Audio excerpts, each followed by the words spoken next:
Olá, está no ar mais um JR Entrevista e hoje recebemos aqui no estúdio o ministro do Desenvolvimento Social, Wellington Dias. Ministro, seja muito bem-vindo mais uma vez ao JR, é sempre um prazer te receber. Tainá, olha, é um prazer muito grande, né, estar aqui com você e todos que nos acompanham pelo Brasil e pelo mundo aqui através da Record. Prazer é todo nosso. Ministro, eu já começo falando sobre um assunto quente, que esquentou e movimentou bastante o Congresso Nacional, que é justamente a MP do Gás do Povo. Ela avançou no Congresso essa semana, mas enfrentou um movimento forte da oposição que chegou a dizer que seria um programa eleitoreiro. Por que esse programa é importante nesse momento e a garantia de uma fiscalização maior para identificar quem realmente precisa do benefício? Olha, Tainá, veja só, esse programa, a rigor, ele já existe e há bastante tempo. O que o presidente Lula fez agora foi aperfeiçoar para que os seus objetivos sejam alcançados e que a gente possa chegar alcançando também a pessoas que nós não estávamos alcançando. Pra você ter uma ideia, a gente já atendia cerca de 5 milhões de famílias no Brasil. Muita gente não tem uma noção, mas um botijão de gás em várias regiões do Brasil custa cerca de 150, 160 reais. Isso é cerca de 10% do salário mínimo. Ou seja, aquela família que ganha um salário mínimo, ela tira 10% para comprar um botijão de gás. A gente passava anteriormente um valor de R$109, que era o valor em poucos lugares. A pessoa tinha que meter a mão no bolso para poder completar. Agora ela recebe, através do celular, um voucher do próprio cartão do Bolsa Família, quando é do Bolsa Família.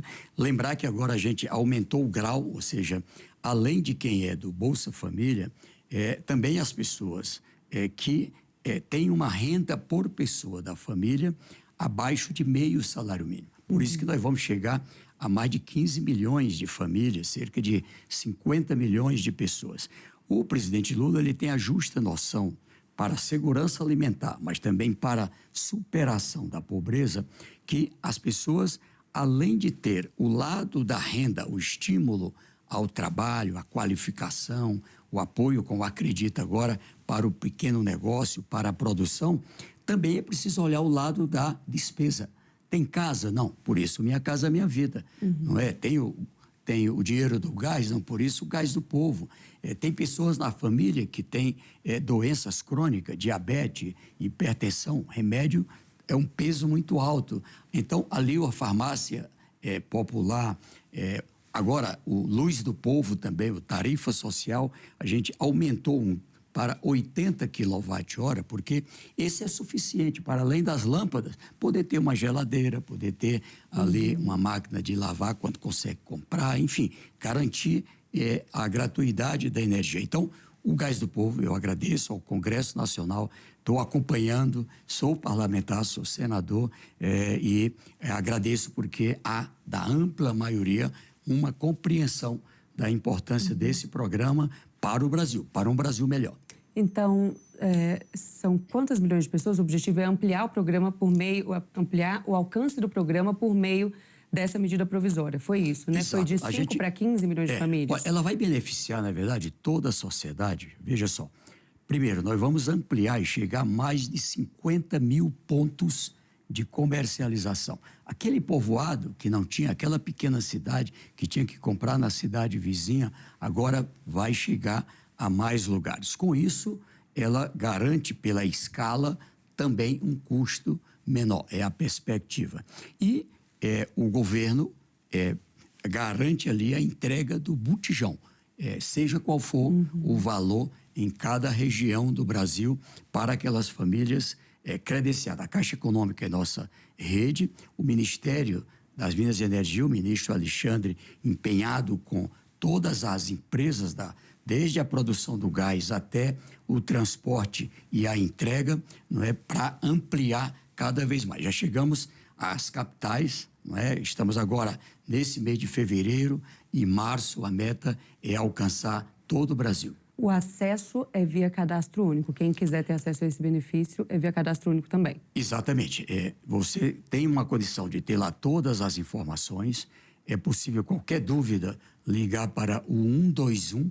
O 121 é um telefone gratuito que também pode oferecer informações. E, é claro, a rede, não é, do sistema SUAS, a Caixa Econômica, a área, não é, dos municípios, dos estados. A gente também tem preparado as entidades para que a gente possa ter muita eficiência. Ou seja, o objetivo dessa nova modalidade é mais eficiência, não é, em relação ao programa. Ministro, qual que é o tamanho do impacto nos cofres públicos dessa ampliação desse novo programa? Há previsão orçamentária para isso? Sim, nós temos já uma destinação de recursos que já aprovado anteriormente, está no orçamento deste ano, cerca de 7 bilhões de reais, e com isso a gente garante as condições, não é, de alcançar. Agora, o valor que for necessário, não é, nós estamos trabalhando com o Fundo de Combate à Pobreza aprovado no pré-sal, ou seja, a própria riqueza brasileira, não é, essa do pré-sal, o Fundo Social do pré-sal é quem sustenta um conjunto de programas em educação e em saúde e também o Gás do Povo, e com isso a gente tem sim a sustentabilidade. Ministro, anteriormente o senhor chegou a comentar sobre um pente fino que era necessário nos programas sociais para garantir que esse benefício chegue para quem realmente precisa. Inclusive, nós conversamos sobre isso logo no início ali do governo. Verdade. E o senhor falou sobre a necessidade desse pente fino. Ao longo desses anos de governo, foi possível fazer esse pente fino? Olha, eu já te disse que eu não gosto muito dessa palavra pente fino, que eu tenho um trauma. Quando criança, hoje, graças a Deus, bastante superado, mas usava um pente fino para tirar piolho. É verdade. Mas veja só, eficiência. A gente fez um forte investimento com todo o apoio do presidente Lula para o Cadastro Único. O Cadastro Único estava com um aplicativo. Por isso mesmo, muita fraude. Além do uso eleitoreiro, troca de voto por cartão. E tanto a nova lei do Bolsa Família trouxe condições de mais eficiência, como a volta da rede federal de fiscalização do Bolsa Família. Pra você ter uma noção, hoje a gente integra, além da rede SUAS, além de todo o sistema próprio do MDS, nós temos uma integração com a Advocacia Geral da União, Controladoria Geral da União, Tribunal de Contas da União, todos os tribunais de conta dos estados, sou muito grato, todas as procuradorias, inclusive com o Conselho das Procuradorias federal, estadual, militar, enfim, todas contribuindo. E, principalmente, a conscientização. Então, nós passamos, então, a cruzar informações e tinha gente que ganhava 10 mil reais por mês, salário em contra-cheque, tá? E recebendo o Auxílio Brasil. Quando a gente olha todas as fraudes, tinha gente que fraudava com CPF falso, com documento de quem já morreu, estava assim, um negócio meio de lá. E hoje eu posso te colocar num balanço mais de 6 milhões de pagamentos que eram feitos com fraudes. O Tribunal de Contas da União atestou um prejuízo ao Brasil por ano com fraudes, com irregularidades, que chegou a 34 bilhões de reais. Então, veja, é tanto que a gente passou a atender mais pessoas, que também tinha muita gente fora. Gente que não tinha dinheiro. Tentava acessar e não conseguia. Gente que não tinha dinheiro, estava dentro, recebendo o Auxílio Brasil, e pessoas que estavam passando fome, pessoas que estavam na miséria e não conseguia acessar. Fizemos um busca-ativa também para trazer estas pessoas e olha só, a eficiência no combate à fraude e também a eficiência na superação da pobreza, porque a tirar da fome, o Brasil saiu do mapa da fome, ela não é um fim, ela é um começo. Não é? Quem já viveu a insegurança alimentar, e posso lhe dizer, a minha família, muitas pessoas viveram a insegurança alimentar. O próprio presidente da República do Brasil viveu a insegurança alimentar, como ele tem dado depoimento. E olha aqui, quando isso acontece, isso mostra a importância da eficiência. Em 2022, 156 bilhões era o custo do Auxílio Brasil, que depois voltou a ser Bolsa Família. Este ano, de 25, o ano passado, 158,6 bilhões, quase o mesmo valor. Lá atrás, 33 milhões e 100 passando fome. E agora a gente fora do mapa da fome.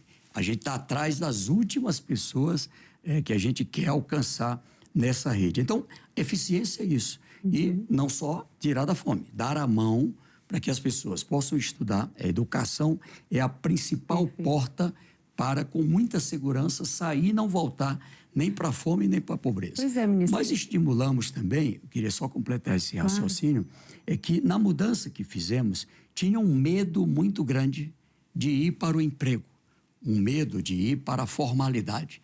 E o que fizemos?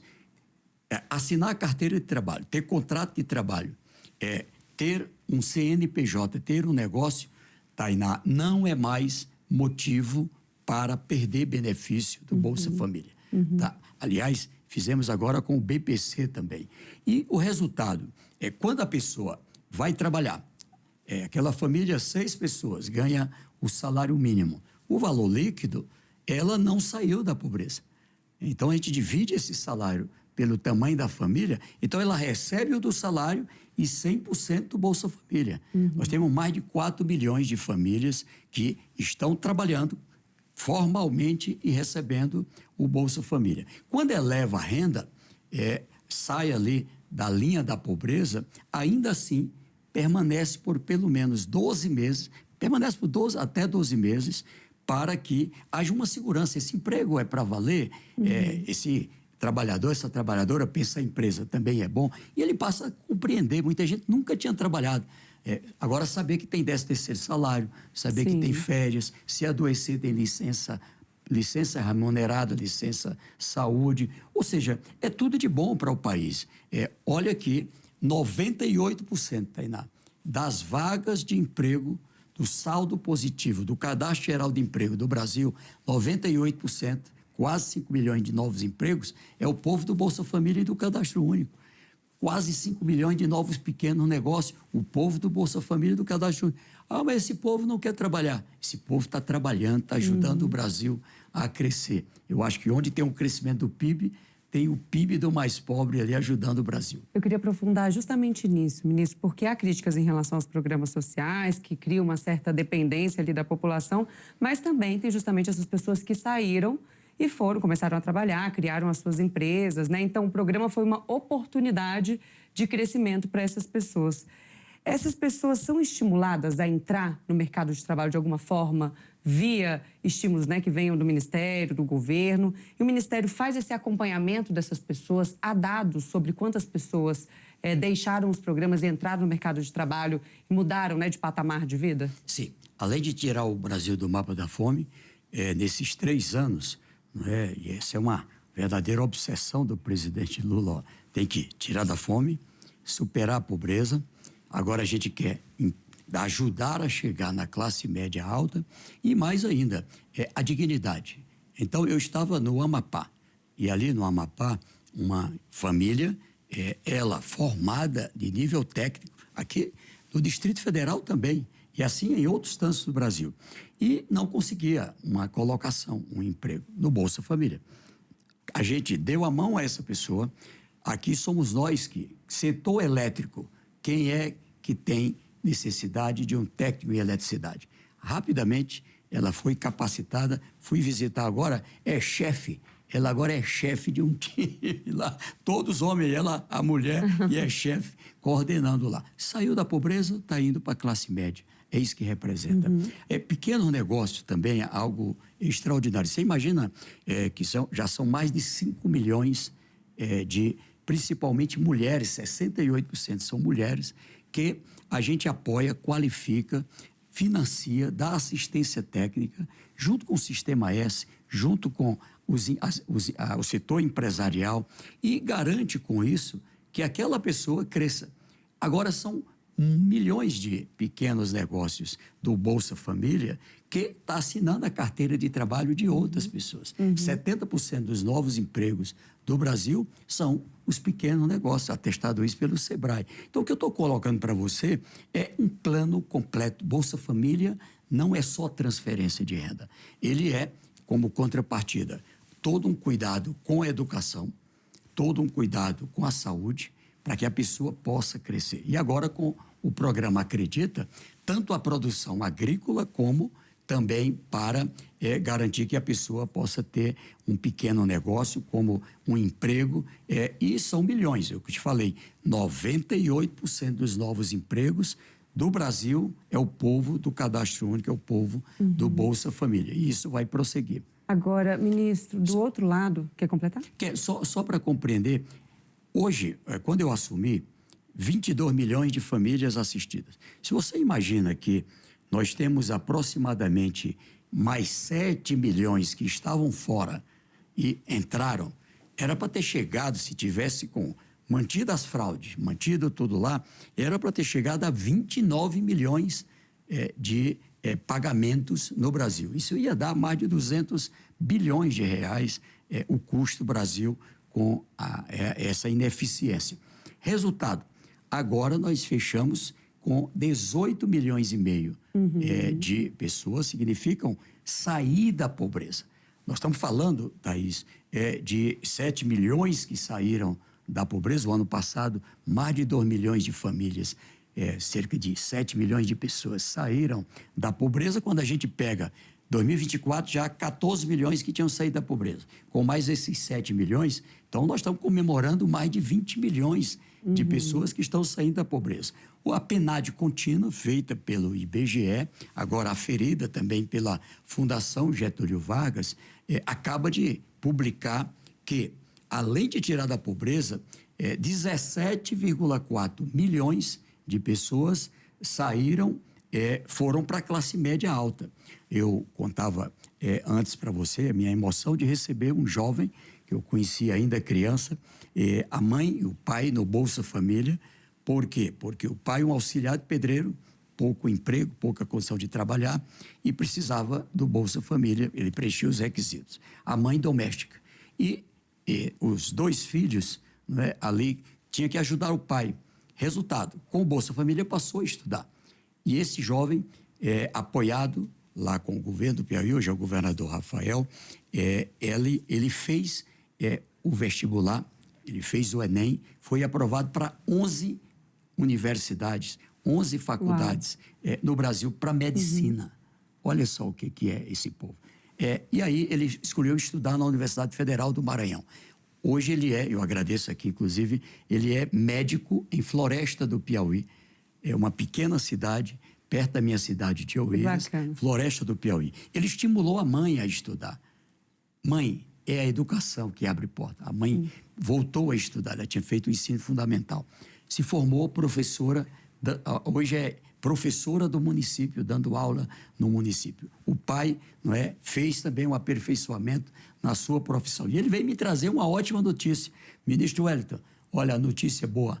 O meu irmão também passou para a medicina este ano.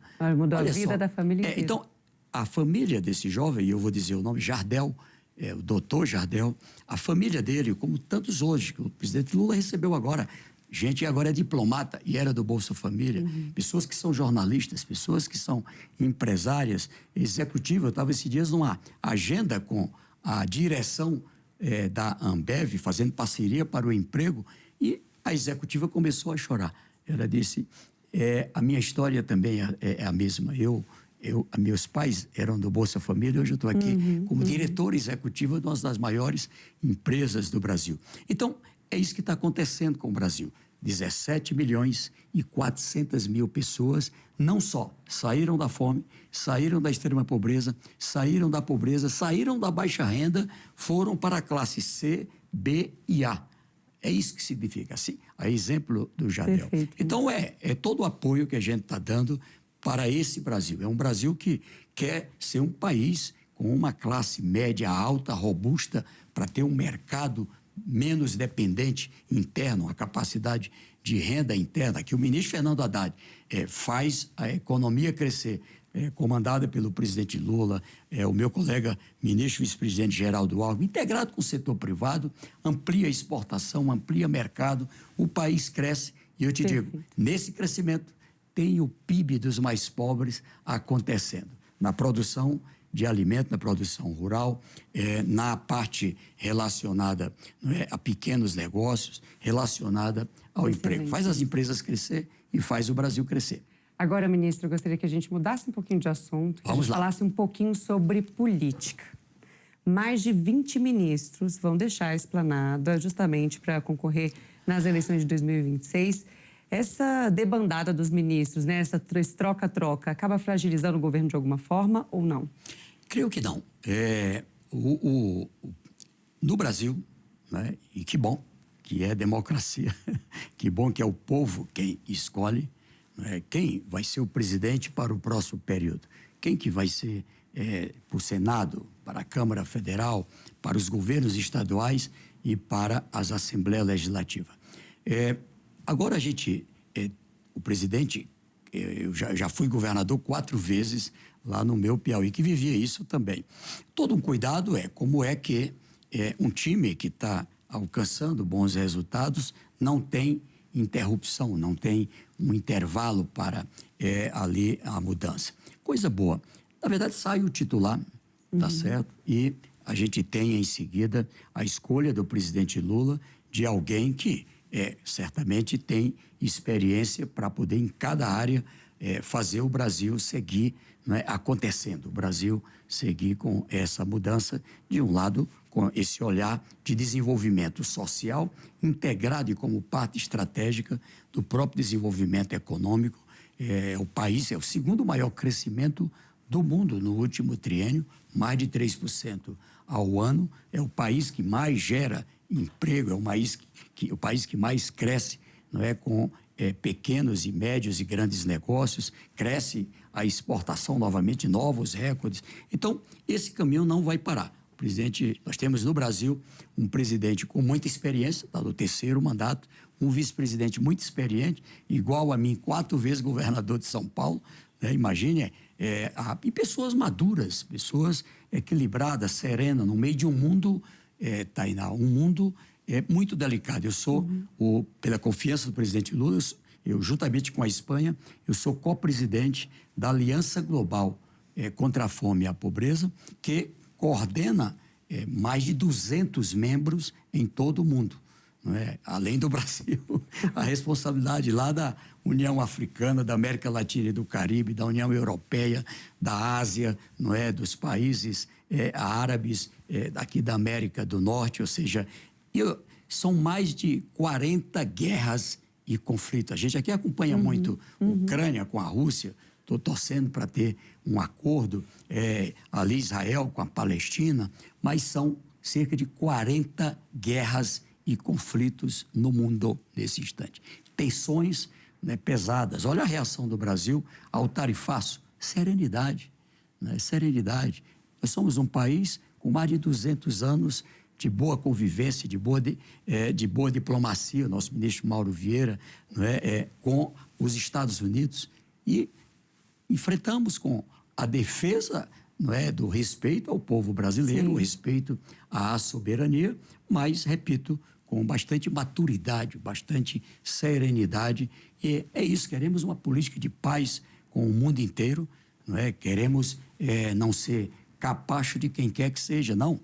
Nós somos donos do nosso destino. Lá atrás deixamos de ser colônia e não vamos ser colônia de ninguém. Agora, ministro, ainda falando sobre as eleições e essa dança das cadeiras ali na esplanada, o presidente Lula chegou a conversar com o senhor sobre a possibilidade de mudança de pasta e a Secretaria de Relações Institucionais, no lugar da atual ministra Gleisi Hoffmann, que deve sair para poder disputar ali um espaço no Congresso Nacional, seria uma possibilidade para o senhor? Esses dias eu conversava com meus colegas.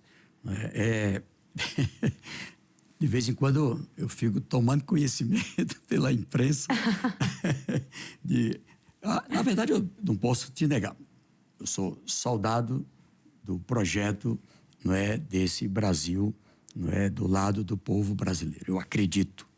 Eu 40 anos de acompanhamento à vida política e 46 anos no Partido dos Trabalhadores, desse campo político, que defende democracia, defende um projeto como eu acabei de relatar aqui. Então, assim, eu estou apaixonado pelo que estou fazendo. Né? Se a mim for dado. Qual é a sua opção? É permanecer, se for dado. Mas, assim, é o presidente da República quem toma a decisão. A ministra Gleisi Hoffmann, a exemplo do ministro Padilha, não é, lidam com uma das áreas mais complexas, a política, por conta de tudo que aconteceu nesse último período, tensões, como é que baixa a temperatura.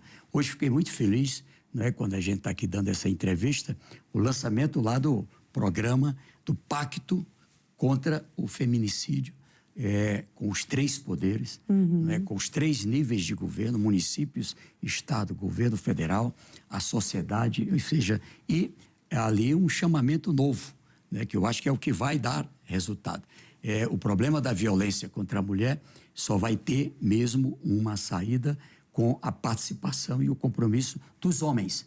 Então, homens do Brasil, eu, você, nós vamos ter que agora estar lado a lado com as mulheres e nenhuma tolerância a qualquer forma de violência contra as mulheres. O que foi lançado é um momento histórico, eu acredito, não é razoável a gente naturalizar mulheres arrastadas pelo cabelo, não é, esfaqueada, ou seja, interrompendo a vida. Não é? Então, isso aqui tem que parar.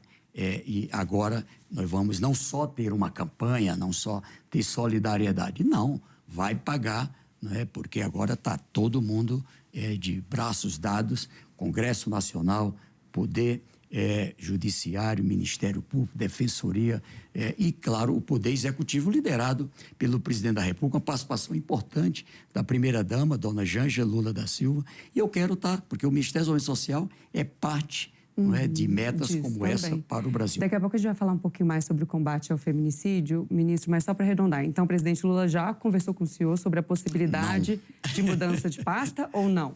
Não tivemos nenhuma conversa sobre isso. Até mas encararia o desafio da minha experiência, é preciso primeiro ter a decisão, não é, de quem vai se afastar. Que dia?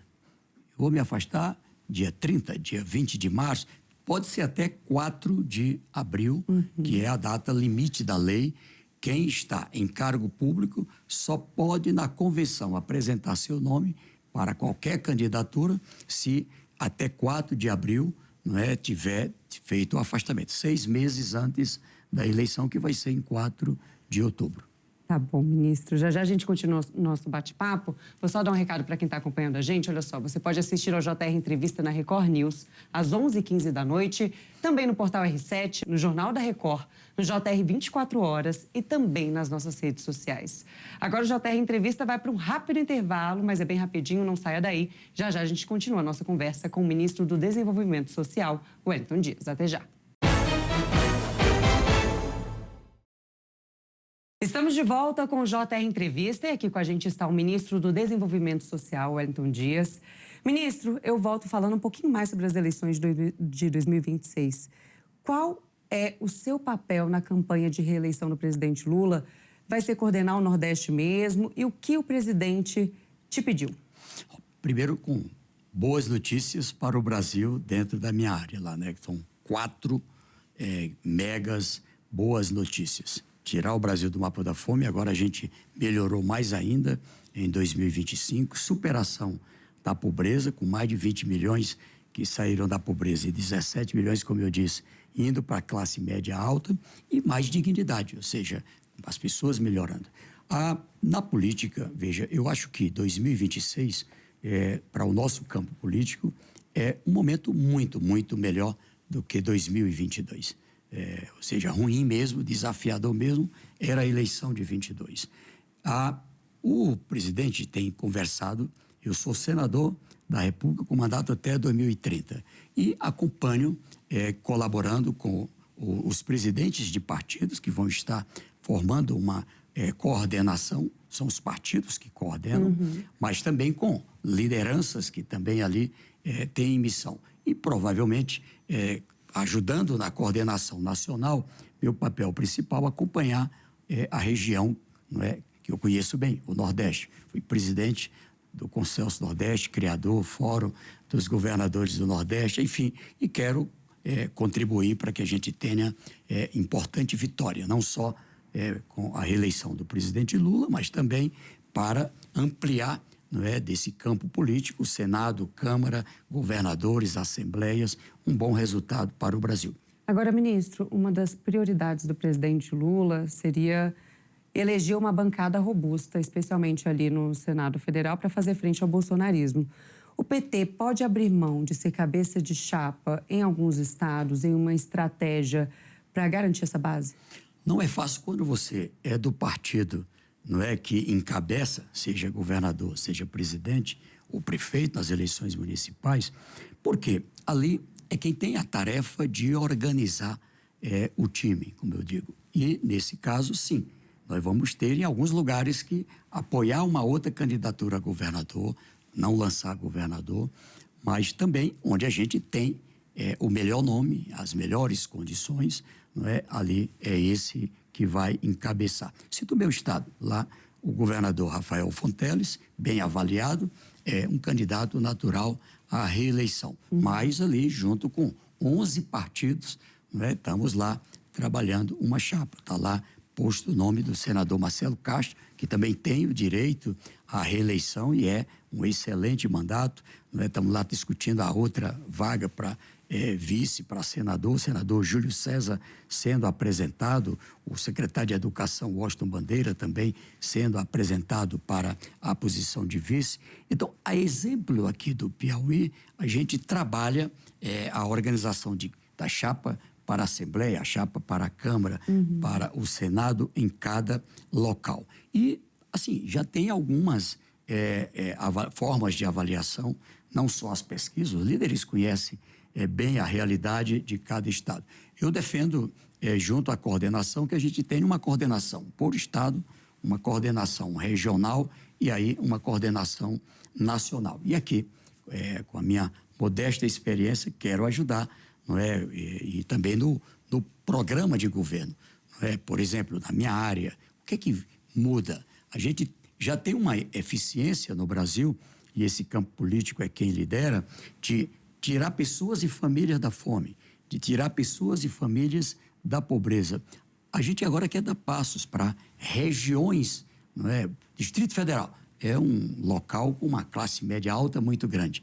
Como é que a gente pode olhar lá para o sol nascente, aquela região onde tem ali uma situação de pobreza ainda muito grande? E assim em cada estado, em cada região do Brasil. Estou lá com o governador Helder Barbalho, 22 ministérios, trabalhando ali no arquipélago de Marajó. Então, são experiências novas em cada área que, ou seja, não é um governo para fazer a mesma coisa, é um novo mandato para que possa atualizar o desafio do Brasil. Está claro que a segurança agora é um ponto crucial já neste mandato. Então, como é que estrutura melhor essa área da segurança que entra, sim, na pauta do Brasil? Agora, ministro, voltando um pouquinho para os assuntos específicos da sua pasta, um dos grandes objetivos do presidente Lula é combater a fome, inclusive essa é uma bandeira dele, e que o senhor tem um papel muito importante nessa missão, principalmente com os programas sociais. Foi possível atingir os objetivos até agora? O que a pasta ainda deve entregar nesse ano? Eu gostaria que o senhor falasse também sobre um programa específico relacionado aos indígenas, né, que algumas entregas foram feitas recentemente. Olha, você não deve assim, nem imaginar.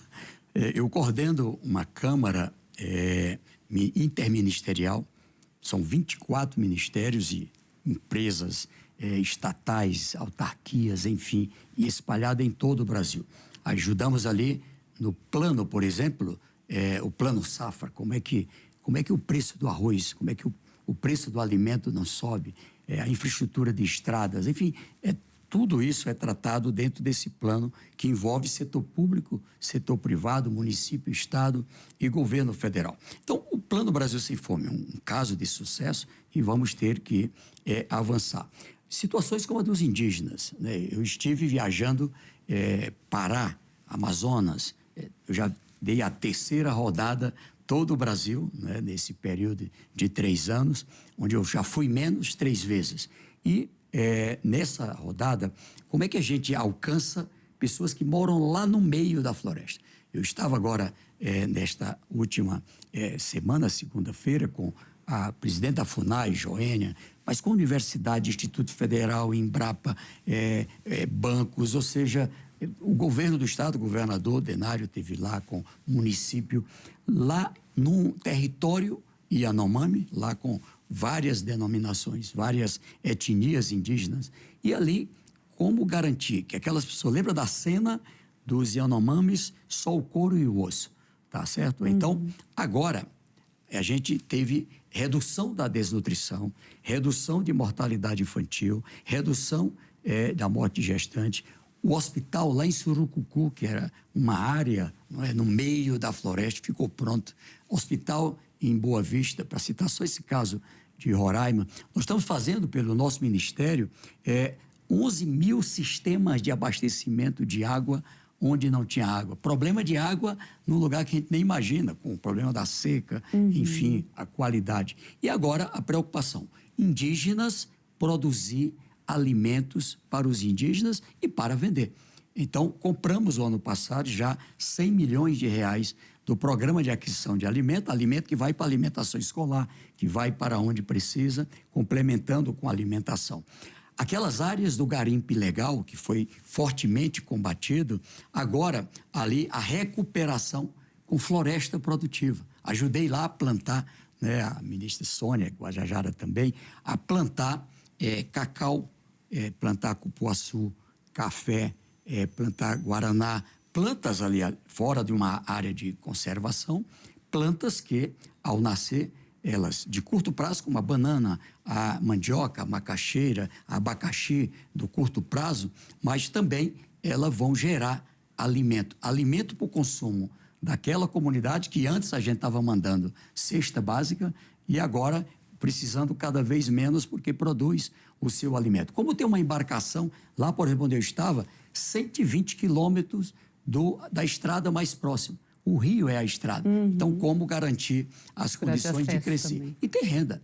Eu sou indígena descendente e sonho ver em cada lugar os meus parentes com qualidade de vida, na classe média alta, estudando, se formando. Já encontrei lá vários com curso de ensino médio, ensino técnico, alguns já com curso superior, pós-graduação. É isso que a gente quer para os povos das origens. Não é? Eu ouvi uma frase, não é, lá do Gerson, ele dizendo... ele é o presidente da Associação dos Indígenas da sua etnia. E ele dizendo, ministro, nós somos chamados de povos originais. Agora nós estamos nos sentindo brasileiro. O Brasil está olhando para nós. Então aquilo, a gente vê as crianças, não é? Gordinha, bem nutrida. Nem precisava ser gorda, mas bem nutrida. Que é um ótimo sinal, né? E é um sinal. É uma operação que envolve 22 ministérios, muitas áreas, e o povo todo apaixonado, todo mundo querendo ajudar. Lá nessa região são 8 comunidades que nós estamos trabalhando, mas estamos trabalhando toda a Amazônia, todo o Brasil, não é? Agora eu vou estar na Bahia trabalhando, vou estar no Goiás, não é? Também trabalhando com a Universidade Federal do Goiás e com a academia, com o curso técnico de superação da pobreza, a especialização em superação da pobreza, sonho com o bacharelado em superação da pobreza. Como você vê, eu realmente me apaixono, né? Viver o que eu vivi a partir do meu pai, da minha mãe, dos meus avós, não é? Então, quando eu vejo o crescimento de pessoas que antes eram invisíveis, isso faz uma diferença muito grande. Com certeza. Então, vamos fazer o Brasil crescer? Vamos. Mas é preciso não deixar ninguém para trás, como diz o presidente Lula. Ministro do Desenvolvimento Social, Wellington Dias, foi uma alegria te receber. Tá ótimo o bate-papo, mas eu vou ter que me despedir. Muito obrigada pela sua presença aqui no JR. Eu que agradeço. Bênção de Deus aí, que a gente possa trazer sempre boas notícias.